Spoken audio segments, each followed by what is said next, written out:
Boa noite, eu sou Marcos Silva de Moraes, eu sou artista plástico paraense.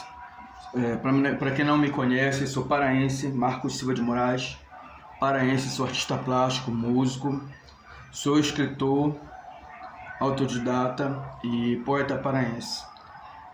E tenho a carteira da ordem, toco vários instrumentos e tal. Aprendi de forma autodidática, né, sozinho. Inclusive eu tenho esse pequeno livro aqui que eu nunca publiquei. Na verdade são 200 páginas. Só que como na época eu tinha um problema com o Estado em relação à ideologia pelo fato de ser anarquista, ex-anarquista, aqui o nome do livro: Bruno de Menezes e a Política do Estado. Então eu sou o único aqui em Belém que estava falando antes mesmo do Dr. Aldrin Figueiredo. Já estava falando aqui sobre juntando documentos históricos para falar sobre a vida do poeta Bruno de Menezes. Na verdade, ele foi muito sacaneado pelo Estado, né? Ele de fato ele era um grande revolucionário. Ele começou a vida dele na política em 1922, 23. Belém passou por duas greves pesadas. Teve a primeira greve, a quebra da economia da borracha em 1912. Em 1914, os operários em Belém do Pará trocaram tiro com a polícia lá na Praça da Bandeira. Em 1920 teve a greve dos ônibus, dos bondes, aliás. O maior quebra-quebra badernaço. E o Bruno de Menezes, ele era do Jurunas e fazia parte da Federação das Classes Trabalhadoras do Pará. Ele já tinha feito um poema no jornal chamado Martelo, 1913.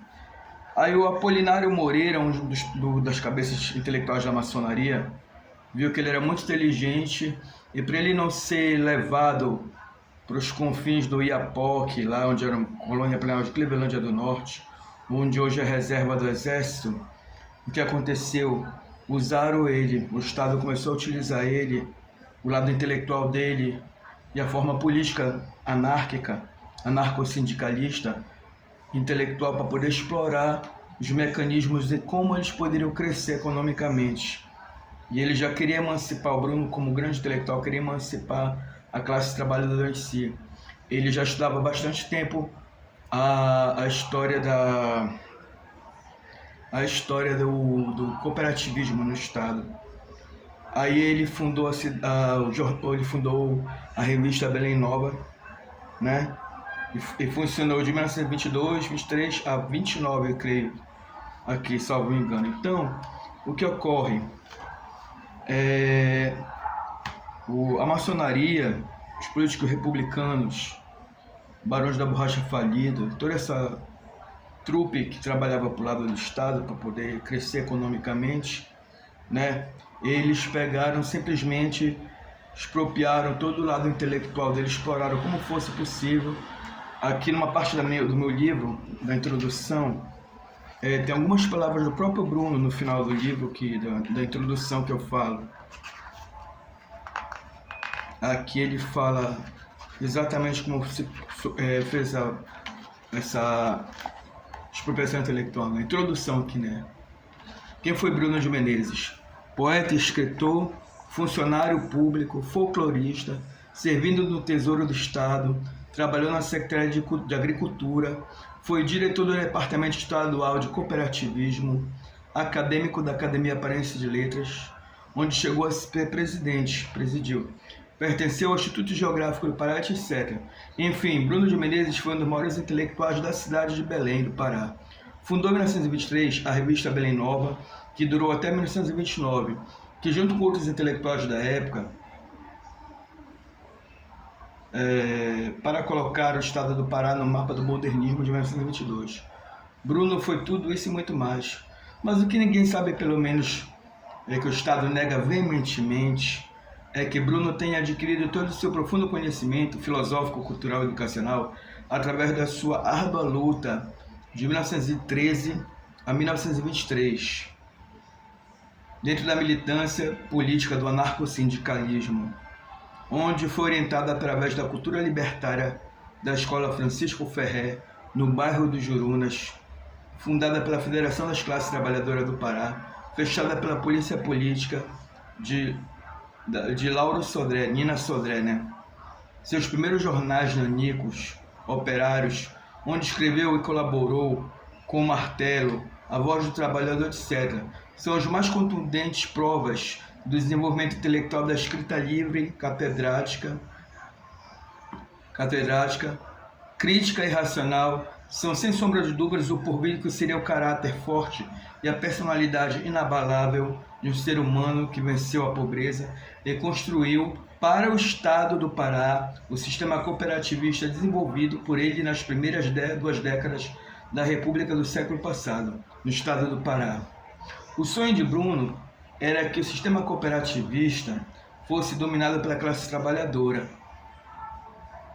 e não parasse nas mãos de aventureiros políticos, maçons e poderosos que hoje manipulam o agronegócio, coronéis do Estado, enfim, nas mãos de bandidos comuns de colarinho branco.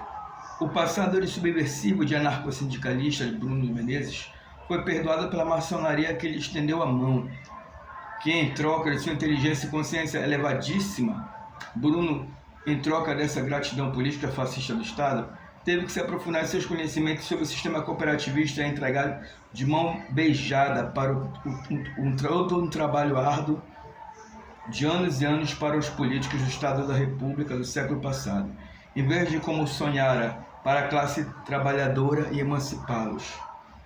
Bruno foi um dos maiores intelectuais do Estado do Pará, mas antes de tudo, Bruno foi político e anarquista, e foi cooptado por um Estado que odiava o seu ideal. O sistema cooperativista está aí mesmo, como prova viva disso tudo, e continua, como ele próprio disse, né, nas mãos de oportunistas, aventureiros e exploradores do Estado. Introdução do meu livro. Então, Bruno de Menezes, ele infelizmente, ele faleceu em Manaus, né? Ele fez tanta coisa pelo Estado do Pará, como ele teve aquele reconhecimento, apenas todo mundo conhecia ele como Hellas poeta. Não estou desmerecendo a qualidade do poeta, né? Todos os grandes poetas, eu também sou poeta, né? Todos os poetas, eles não são uma coisa insignificante, frívola. No entanto, as autoridades não diziam que ele era um cara que colocou o Estado do Pará num processo político, histórico, progressista, econômico lá em cima. Ele não teve esse reconhecimento, por isso que ele foi embora foi um dos motivos dele ter se chateado, né, com essa trupe política do Estado, e ele ter abandonado tudo, e ter migrado para Manaus para acabar sua vida pesquisando sobre o folclore da Amazônia, né? Sobre os bois e tal, essas coisas todas. Então, como eu estou fazendo agora vídeos curtos, eu gostaria antes também de dizer que eu tenho aqui meu outro livro. Ele é um romance sobre a Belle Époque, sobre tudo que estava sujo da sociedade, da alta sociedade paraense, em forma de romance, jogado tudo para baixo do tapete, né, como sempre aconteceu. E a economia capitalista e o anarcocapitalismo. Também é outra obra que eu não consegui ainda reproduzir em massa. Quem sabe um dia, né? Eu também sou escritor, mas o escritor que mexe na ferida de alguma forma dentro da política do Estado, porque agora chegou a época da política, né? Aí nós estamos vendo vários prefeitos chegando aí, né? Agora nós estamos sendo bombardeados por vários prefeitos chegando, vários governadores descendo de paraquedas, vários aventureiros. O Estado continua mil maravilhas, a mesma coisa de sempre.